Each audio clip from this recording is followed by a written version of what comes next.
शुभ सकाळ. जसं की काल संध्याकाळी तुम्हाला मी एक टेलिग्रामवरती मेसेज केलेला होता की महाराष्ट्रातील जी सध्याची सुरू असलेली पोलीस भरती आहे 2022-23 ची त्याची जॉईनिंग डेट आलेली आहे. तर ती जॉईनिंग डेट कशा पद्धतीने आहे, एक प्रेस नोट जारी झालेली आहे. त्या प्रेस नोटमध्ये सरळ सगळं सांगितलेलं आहे. त्यामुळं आज त्या प्रेस नोटचं विश्लेषण पूर्णपणे या व्हिडिओमध्ये असणार आहे. सो महाराष्ट्रातील जेवढी काही विद्यार्थी ज्यांचं सिलेक्शन झाले, ज्यांचे निवड झाले, ज्यांचं अजून सुद्धा काही घटक बाकी आहेत त्या विद्यार्थ्यांसाठी, ज्याच्या अजून सुद्धा ग्राउंड बाकी आहे, जॉईनिंग बाकी आहे, त्याच पद्धतीनं कागदपत्र असेल, मेडिकल असेल, सर्व गोष्टी पेंडिंग असतील त्या विद्यार्थ्यांसाठी सुद्धा सूचना आहे.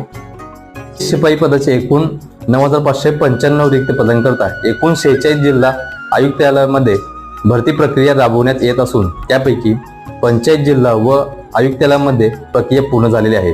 म्हणजे त्यातला एक जो राहिलाय तो म्हणजे सीपी मुंबई. 46 पैकी 45 पूर्ण झालेत, एक राहिलं फक्त म्हणजे तो सीपी